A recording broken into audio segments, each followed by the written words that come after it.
तो बच्चा party garbage in and garbage out chapter हम लोग का हो रहा है, क्लास 6 चल रहा है हम लोग का, एनसीईआरटी लेवल पे हम लोग पढ़ाई करने वाले हैं। ठीक है, तो इसमें हम लिखते जाते हैं और फिर इसको हम समझाते जाएंगे। ठीक है, पूरा फोकस बोर्ड की ओर। चलिए चलो देखो, अब हम लोग पढ़ने वाले कंपोस्टिंग के बारे में। ठीक है, कंपोस्टिंग क्या होता है? ठीक है, composting is a process to use the biodegradable waste by converting it into the manure. Manure मतलब होता है खाद। ठीक है, खाद एक ऐसा चीज होता है जो प्लांट के लिए जरूरी होता है, प्लांट के ग्रोथ के लिए जरूरी होता है। सो कंपोस्टिंग एक प्रोसेस है जिसमें हम क्या करते हैं, बायोडिग्रेडेबल वेस्ट को, यानी वैसे वेस्ट जो आराम से डिग्रेड हो सकते हैं, एनवायरमेंट को नुकसान नहीं पहुंचाते हैं, वैसे वेस्ट बायोडिग्रेडेबल वेस्ट। तो अगर हम बायोडिग्रेडेबल वेस्ट को कन्वर्ट कर देते हैं खाद के रूप में, तो यही प्रोसेस कंपोस्टिंग कहलाता है। This waste contains some nutrients for plants which return back to the soil. ठीक है, तो ये जो वेस्ट होता है, ये जो वेस्ट जैसे मैन्योर है, मैन्योर क्या है, खाद बन गया। कैसे? बायोडिग्रेडेबल वेस्ट को हम लोग कन्वर्ट कर दिए हैं खाद के रूप में, यानी मैन्योर के रूप में। मैन्योर मतलब खाद। ठीक है, तो ये जो खाद है इसमें क्या होता है, ऐसे न्यूट्रिएंट्स होते हैं, ऐसे न्यूट्रिएंट्स होते हैं जो कि सॉइल के लिए बेनिफिशियल होते हैं, मिट्टी के लिए बेनिफिशियल होते हैं। और जो चीज़ मिट्टी के लिए बेनिफिशियल है वो प्लांट को मिलेगा। जो न्यूट्रिएंट मिट्टी में मिल रहा है तो वो किसको पहुंचेगा, वो प्लांट को पहुंचेगा ना। ठीक है, तो this waste contains some nutrients. तो ये जो वेस्ट है बायोडिग्रेडेबल वेस्ट, इस वेस्ट में क्या होता है, कुछ ऐसे न्यूट्रिएंट्स होते हैं जो कि प्लांट के लिए जरूरी होता है और जो कि सॉइल में मिल जाते हैं। क्योंकि जब भी हम इन बायोडिग्रेडेबल वेस्ट को प्लांट में मिलाते हैं, जब भी इन बायोडिग्रेडेबल वेस्ट को हम प्लांट इसमें मिलाते हैं, सॉइल में मिलाते हैं, तो क्या होता है, जो भी न्यूट्रिएंट इन वेस्ट में है जो प्लांट को जरूरी है, तो वो सॉइल में मिल जाता है और सॉइल से फिर उसको प्लांट में मिल जाता है। ठीक है, सो कंपोस्टिंग को हम डिफाइन करें, कंपोस्टिंग प्रोसेस है जिसमें हम बायोडिग्रेडेबल वेस्ट को कन्वर्ट कर देते हैं मैन्योर के रूप में, और ये मैन्योर जो है प्लांट के लिए हेल्पफुल होता है। ठीक है, प्लांट के ग्रोथ के लिए। मैन्योर क्या होता है, manure helps the plant to grow by increasing soil fertility. So manure जिसको हम खाद कहते हैं, ये क्या करता है, मिट्टी का जो है उपजाऊ क्षमता जो है, फर्टिलिटी जो होता है, सॉइल फर्टिलिटी यानी सॉइल कितना फर्टाइल है, सॉइल फर्टिलिटी को बढ़ा देता है, जिससे कि प्लांट का ग्रोथ अच्छा हो जाता है। सॉइल फर्टिलिटी का मतलब होता है कि मिट्टी जो है अच्छा से न्यूट्रिएंट प्रोवाइड कर रहा है, अच्छा से न्यूट्रिएंट्स प्लांट्स को प्रोवाइड कर रहा है, यानी मिट्टी में उतना उपजाऊ क्षमता है, मिट्टी में उतना फर्टिलिटी है, मिट्टी में उतना न्यूट्रिएंट्स है अच्छा से जो वो प्लांट को पहुंचा पाए। This is called soil fertility. ठीक है, प्रोसेस क्या है कंपोस्टिंग का? अब सुनो प्रोसेस क्या, कैसे करते हैं हम लोग कंपोस्टिंग। तो हम एक कंटेनर लेते हैं। ठीक है, एक कंटेनर है, ठीक है, मिट्टी का मतलब डब्बा जैसा कुछ लेते हैं। ठीक है, उसमें क्या करते हैं हम लोग, उसमें क्या करते हैं हम लोग, जो भी छिलका हो गया सब्जी का, या फिर जो भी वेस्ट मटेरियल जो हमको किचन से मिलता है, सूखा पत्ता हो गया, ये सब चीज़ जिसमें हम लोग डालते हैं। ठीक है, और ध्यान रखना है कि हम लोग मीट, फिश, डेयरी प्रोडक्ट, ये 3-4 चीज़ हम लोग नहीं डालेंगे इसमें। ठीक है, meat, fish, dairy product, chicken, ये सब, अंडा, ये सब चीज़ नहीं डालेंगे, क्योंकि ये क्या करेगा, एनिमल्स को अट्रैक्ट करेगा और फिर एनिमल इससे खाने लगेंगे, बाकी जो जानवर इसे खाने लगेंगे, फिर हमारा जो है खाद नहीं बन पाएगा। तो हम लोग क्या लेंगे, वही सब जो भी जूठा वगैरह चीज़ है, सूखा पत्ता वगैरह हो गया, वेजिटेबल्स का जो है वो क्या कहते हैं उसको, छिलका वगैरह हो गया, ये सब इसमें मिलाएंगे। ठीक है, और इसको मिट्टी से ढक देंगे। ठीक है, और इसका देखभाल करेंगे। देखभाल मतलब क्या, इसको अच्छे से हम लोग ढक के रख देंगे और कुछ समय के लिए रखेंगे, कुछ दिन के लिए, और समय समय पे, ठीक है, जैसे मान लो 1 सप्ताह के लिए छोड़े, या मान लो 4 दिन के लिए छोड़े, या 5 दिन के लिए, तो हर दिन जो है इसमें थोड़ा और भी जो है हम लोग इसमें मैन्योर जो है, मतलब और भी चीज़ इसमें मिलाते जाएंगे, और भी वेस्ट जो हमको मिलेगा, जैसे वेजिटेबल का छिलका हो गया, फ्रूट्स का छिलका हो गया, सूखा पत्ता हो गया, तो वो सब इसमें मिलाते जाएंगे समय समय पे, रेगुलर इंटरवल पे। तो वो क्या होगा, ये फिर क्या बन जाएगा, मैन्योर बन जाएगा। तो कुछ समय बाद, 7 दिन बाद, ठीक है, लगभग 5-7 दिन बाद जो है, या 10 दिन बाद, अब एक्यूरेट डेट हमको नहीं याद आ रहा, तुम देख लेना किताब में कितना दिन लिख रहा है, एक्यूरेट दिन कितना मतलब लेता है ये खाद बनने में अच्छे से। तो कुछ समय बाद क्या होगा, कुछ दिन बाद, कि ये इससे एक मिट्टी का जो है गंध आने लगेगा। तो ये जो हमको एक सब्सटेंस मिलेगा काला कलर का मिट्टी जैसा, तो वो होगा हमारा खाद, वो होगा हमारा मैन्योर। वो क्या बन जाएगा, मैन्योर। तो ये जो चीज़ जिसको हम ऐसे अरेंजमेंट में रखे थे इतने समय के लिए, तो ये क्या बन चुका है, मैन्योर बन चुका है। और यही मैन्योर बनाने का जो प्रोसेस है, इसे ही हम कंपोस्टिंग कहते हैं। तो अगर कोई पूछता है व्हाट इज कंपोस्टिंग, अगर डिफाइन करना हो तो हम कह सकते हैं composting is a process to use the biodegradable waste by converting it into the manure. ये भी हम लिख सकते हैं। दूसरा तरीका से हम और डिफाइन कर सकते हैं कि the process of rotting, rotting मतलब सड़ाना, किसी चीज को गलाना, सड़ाना। The process of rotting and conversion of biodegradable waste, यानी बायोडिग्रेडेबल वेस्ट को सड़ाना और उसको कन्वर्ट कर देना मैन्योर में यानी खाद के रूप में, यही कंपोस्टिंग कहलाता है। ठीक है, ये हुआ कंपोस्टिंग के बारे में। कंपोस्टिंग अलग अलग प्रकार का होता है, एक होता है वर्मी कंपोस्टिंग। ठीक है, तो वर्मी कंपोस्टिंग के बारे में हम लोग जानते हैं और आगे जो है वो बाद में हम लोग पढ़ेंगे। चलो तो वर्मी कंपोस्टिंग पे हम लोग आते हैं। चलो अब पढ़ते हैं वर्मी कंपोस्टिंग के बारे में। तो डिफाइन करेंगे, it is a process where decomposition of biodegradable waste is done by using earthworms. ठीक है, तो ये भी एक प्रोसेस है। वर्मी कंपोस्टिंग क्या है? ये भी एक प्रोसेस है जिसमें बायोडिग्रेडेबल वेस्ट को हम लोग डिकम्पोज करते हैं, यानी उन्हें तोड़वाते हैं। किससे? अर्थवॉर्म्स की मदद से। तोड़वाना मतलब क्या होता है? डिकम्पोजिशन मतलब तोड़वाना। ठीक है, यानी उनको दूसरे रूप में बदलना। ठीक है, यानी जो भी कॉम्प्लेक्स है उसको तोड़ के सिंपलर करना और उसको दूसरा रूप में बदलना जिससे कि वो खाद बन सके। ठीक है, सो ये एक प्रोसेस होता है।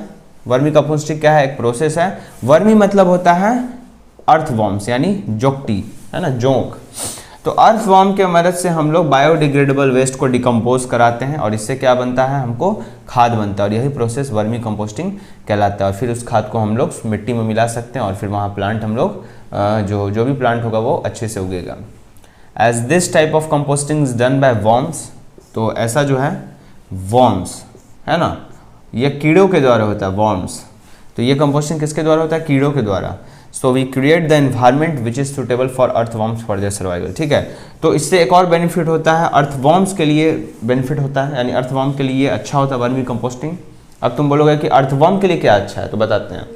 हम लोग अर्थवॉर्म्स को, यानी वॉर्म्स जो कीड़े हैं, जो अर्थवॉर्म्स है ना, जोंकटी समझते हो ना, जो बरसात के दिन में मिट्टी से निकलता है, ऐसे चलता है, जिसको हम लोग फार्मर्स का फ्रेंड भी कहते हैं, किसान का दोस्त भी कहा जाता है। शायद सुनते हैं चीन या फिर कहाँ पे इसकी पूजा भी होती है शायद। सो अर्थवॉर्म्स जो होते हैं तो उनको हम क्या करते हैं? एक अच्छा इन्वायरमेंट देते हैं। वर्मी कंपोस्टिंग के दौरान हम अर्थवॉर्म्स को डालते हैं कंटेनर में। ठीक है, वहाँ पे खाद वगैरह रहता है ना, तो अर्थवॉर्म ही ना तोड़ेंगे उन खाद उसको, वेस्ट रहता है, तो उस वेस्ट को कौन तोड़ेगा? अर्थवॉर्म तोड़ेगा। तो उसको बहुत अच्छा एनवायरनमेंट मिलता है, तो उससे उसका सर्वाइवल भी हो पाता है, यानी अर्थवॉर्म जो है जीवित भी अच्छे से रह पाता है। ठीक है, so as this type of composting is done by worms, so we create the environment which is suitable for earthworms for their survival. ठीक है, तो हम एक ऐसा एनवायरनमेंट बनाते हैं अर्थवॉर्म्स के लिए जो उनके सर्वाइवल के लिए बहुत ही बेस्ट होता है। ठीक है, अब वर्मी कंपोस्टिंग का प्रोसेस जो है हम तुमको बता देते हैं, लिख भी देते हैं ताकि कभी एग्जाम में आए तो उसको लिख सको। ठीक है, चलो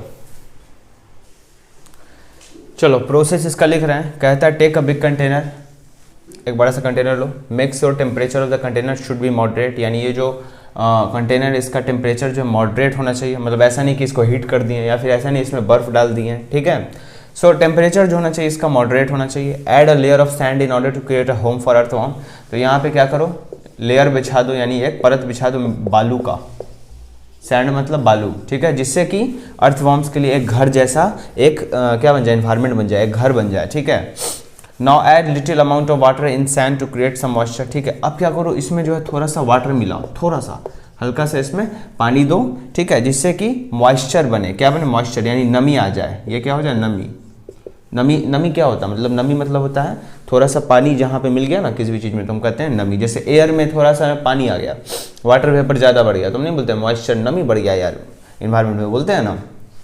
सो सैंड लिए, वाटर मिला है, जिससे कि मॉइस्चर बने, अर्थवॉर्म वहाँ पे अच्छे से रह सके।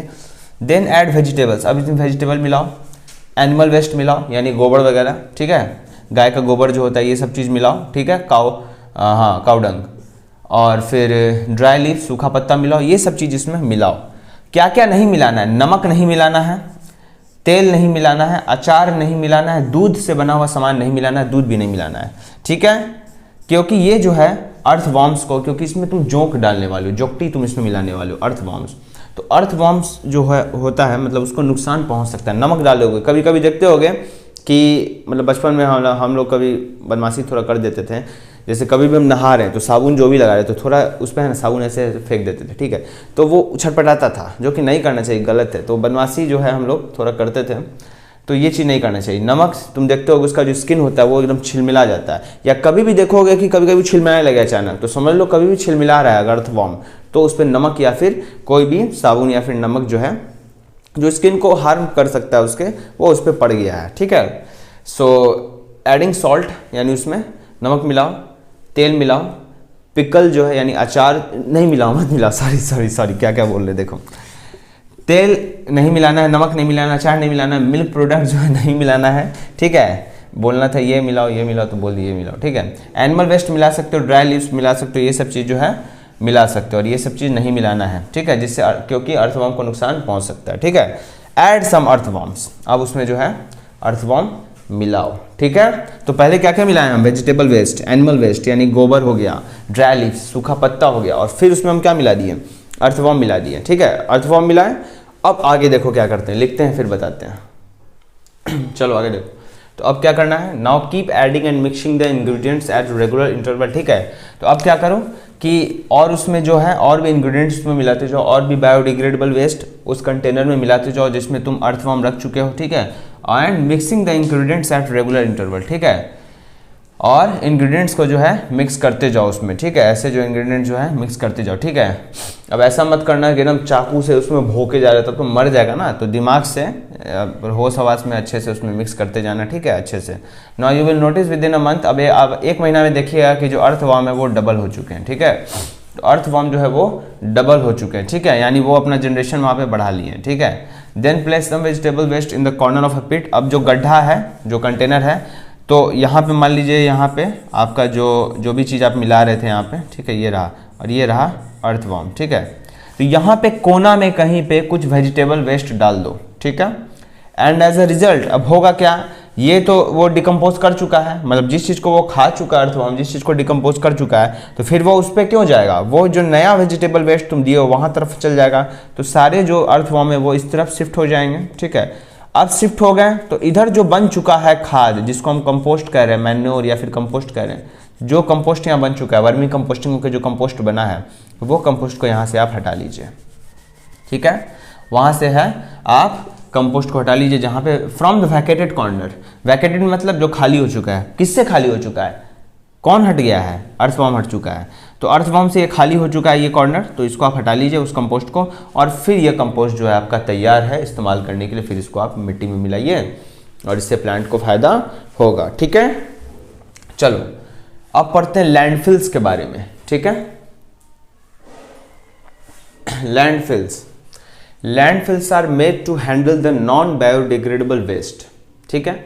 सो लैंडफिल जो है क्यों बनाया जाता है, लैंडफिल क्या होता है, एक मतलब नीचे थोड़ा, मतलब नॉर्मल जो ग्राउंड लेवल है उससे थोड़ा नीचे एक बहुत ओपन एरिया होता है, बहुत खुला जगह होता है, जहाँ पे हम लोग कचरा वगैरह सबको डाल सकते हैं, वैसा कचरा जो डिग्रेड नहीं हो सकता है, नॉन बायोडिग्रेडेबल वेस्ट को जो है हम लोग जब हैंडल करना चाहते हैं, यानी उनको हम चाहते हैं कि वो कैसे भी शहर से हट जाए, शहर से थोड़ा दूर हो जाए, शहर को नुकसान नहीं पहुंचाए, तो उसको हम लोग एक लो लाइंग एरिया में, मतलब जो थोड़ा नीचे है ज़मीन से, मतलब जैसे ये नॉर्मल लेवल है, इससे थोड़ा नीचे जो है ओपन एरिया, शहर से थोड़ा दूर, वहाँ पे एक ओपन हम लोग गड्ढा जैसा बड़ा सा एरिया जो रहता है नीचा एरिया, वहाँ पे हम लोग उस नॉन बायोडिग्रेडेबल वेस्ट को डालते हैं, और फिर जो है वही जो है लैंडफिल कहलाता है, ठीक है। सो लैंडफिल्स आर मेड, तो लैंडफिल बनता क्यों है, क्या पर्पस है, नॉन बायोडिग्रेडेबल वेस्ट को हैंडल करने के लिए, यानी नॉन बायोडिग्रेडेबल वेस्ट को ठिकाने लगाने के लिए लैंडफिल बनाया जाता है। स्वीपर यानी जो भी कचरे वाले होते हैं, जो भी कचरा लेके जाते हैं हमारे घर से फ्रॉम आवर हाउसेज, ठीक है, तो वो इसे कलेक्ट करते हैं, ठीक है। नॉन बायोडिग्रेडेबल वेस्ट को कौन लेके जाता है, कचरा वाला जो आता है, जो भी गाड़ी लेके आता है कचरा वाला, तो वो क्या करता है, बोलता है सूखा कचरा भी दीजिए, गीला कचरा भी दीजिए, ठीक है। तो और भी जो है हम लोग सामान भी जो बेचते हैं, शीशा हो गया, प्लास्टिक हो गया, ये सब बेचते हैं कि नहीं, तो वो सब क्या होता है, वो सब लैंडफिल्स में जाके वो लोग दे देता है ना। Non biodegradable waste is separated from this garbage and thrown in low lying area, ठीक है। तो जो भी कचरा हम देते हैं, ठीक है, तो उस कचरा में नॉन बायोडिग्रेडेबल वेस्ट भी होगा और बायोडिग्रेडेबल भी होगा। बायोडिग्रेडेबल होगा तो उसका वो इस्तेमाल कर देगा, मैन्योर वगैरह बना के उसको इस्तेमाल में ले आएगा, लेकिन जो नॉन बायोडिग्रेडेबल वेस्ट है, ठीक है, तो वो क्या करेगा, उसको लैंडफिल में जाके डालेगा, ठीक है। तो कहाँ डालता कहाँ है, वो जो नॉन बायोडिग्रेडेबल वेस्ट है, कचरा वाला जो है, वो उस नॉन बायोडिग्रेडेबल वेस्ट को कहाँ डालता है, वो लो लाइंग ओपन एरिया में डालता है। लो लाइंग, लाइंग मतलब नीचे, लो लाइंग नीचे ओपन एरिया एक होता है शहर से थोड़ा दूर, शहर से दूर थोड़ा आउटर में जाके लो लाइंग ओपन एरिया होता है, जहाँ पे वो उस कचरे को डाल देता है, नॉन बायोडिग्रेडेबल वेस्ट को। और यही लो लाइंग ओपन एरिया जो जहाँ पे हम कचरा डालते हैं नॉन बायोडिग्रेडेबल वेस्ट, वही एरिया लैंडफिल कहलाता है। Landfill is an open area built on the top of the ground to dispose the garbage. ठीक है, तो ओपन एरिया होता है ये, ठीक है, जो कि ग्राउंड के ऊपर बनाया जाता है to dispose the garbage, garbage को डिस्पोज करने के लिए यानी हटाने के लिए। It is built in such a way that it should not affect our surrounding. तो इसको इस प्रकार से बनाया जाता है, इस एरिया को, जो कि ये एनवायरनमेंट को नुकसान नहीं पहुंचाए। Once the landfill is full then cover with it with a layer of soil. ठीक है, तो जब लैंडफिल जो है भर जाता है तो उसके ऊपर मिट्टी डाल के उसको पैक कर दिया जाता है। ठीक है, और जब मिट्टी डाल के उसको पैक कर दिया जाता है, अच्छे से मिट्टी से उसको पूरा कवर कर दिया जाता है लेयर से, for the next 20 to 30 years, यानी मिट्टी डालने के बाद अगले 20-30 साल तक कोई बिल्डिंग उस पर नहीं बन सकता है। क्यों नहीं बन सकता, अब तुम सोचो, प्लास्टिक है ना, प्लास्टिक है, शीशा है, ठीक है, तो ये रहा, उस पर तुम मिट्टी ढक दिए, ठीक है, तो वो अभी जमीन में पूरी अच्छे तरीके से गया नहीं, मिक्स नहीं हुआ, यानी जो परत है वो नाजुक है, तो उस पर अगर बिल्डिंग बनाओगे, नींव डालोगे, तो वो तो धंस जाएगा ना बिल्डिंग। तो अगले 20-30 साल तक वहाँ पे जो है कोई बिल्डिंग नहीं बन सकता है। ठीक है, चलो ये हुआ। चलो आगे देखते हैं रिड्यूस, रीयूज, रिसाइकिल के बारे में। ये हो गया लैंडफिल्स के बारे में। तो reducing garbage, recycle paper, garbage कम करो, पेपर को रिसाइकिल करो, अननेसेसरी थिंग्स को फेंकना बंद करो। पहला पॉइंट, गिर गया, पेन गिर गया, खराब हो जाएगा यार, कुछ पैसा भी कमाई नहीं हो रहा अभी। Reuse of old paper in fun activities, ठीक है, ओल्ड पेपर जो है उसका इस्तेमाल करो फन एक्टिविटीज में। Change the refill of pen instead of throwing pen, pen फेंकने के बजाय पेन का रिफिल चेंज करो। रिसाइकलिंग ऑफ पेपर, पेपर को रिसाइकिल करो। प्लास्टिक क्या होता है, ये हो गया। अब अगला टॉपिक, प्लास्टिक क्या होता है, नॉन बायोडिग्रेडेबल वेस्ट है। ये सब छोटा छोटा चीज़ इसलिए तेजी में करा दे रहे हैं। नॉन बायोडिग्रेडेबल वेस्ट है, पता है बहुत खराब होता है एनवायरनमेंट के लिए, ठीक है। पेपर बैग का इस्तेमाल करो, प्लास्टिक बैग को छोड़ो, ठीक है, पॉलीथीन्स को छोड़ो। प्लास्टिक बैग अगर जानवर या फिर पक्षी खा ले तो उनका जान ले सकता है, ठीक है। प्लास्टिक कंटेनर में गर्म खाना नहीं रखो, क्योंकि गर्म खाना अगर प्लास्टिक के कांटेक्ट में आता है तो प्लास्टिक से हार्मफुल गैस निकलता है जो खाना में मिक्स होगा, जो हमारे स्वास्थ्य के लिए अच्छा नहीं होगा, ठीक है। रिफिल जो है, यही सब बात बोले कि पेन का रिफिल चेंज करो बजाय कि उसके फेंक दिया जाए, ठीक है। और क्या पॉइंट हम देख लेते हैं, डू नो, हाँ ये भी हो गया। और है कुछ, चलो ये हो गया। अब एक और चीज़ है रिड्यूस, रिसाइकिल, रीयूज, ठीक है। रिड्यूस क्यों होता है, रिड्यूस का मतलब होता है कि हमें सामान का जितना ज़रूरत है उतना ही इस्तेमाल करना चाहिए, ये हो गया रिड्यूस। रिसाइकिल क्या होता है, एक ही चीज़ को जो है हम लोग रिसाइकिल कर सकते हैं अलग अलग फॉर्म में, ठीक है। जैसे के लिए for example minimise the use of poly bag rather than using a fresh poly bag, ठीक है। तो पॉलीथीन को हम लोग फिर से इस्तेमाल कर सकते हैं चाहे तो। और रीयूज़ का मतलब हो गया कि हम लोग उसी चीज़ को बार बार इस्तेमाल कर सकते हैं। तो रिड्यूस, रिसाइकिल, रीयूज़ तुम्हारे किताब में भी दिया, उसको पढ़ सकते हो, कोई दिक्कत की बात नहीं है। तो garbage in and garbage out classics NCERT हो चुका है हम लोग का कंप्लीट। अब लोग इसका एनसीईआरटी एक्सरसाइज करेंगे, ठीक है। चलो जय हिंद।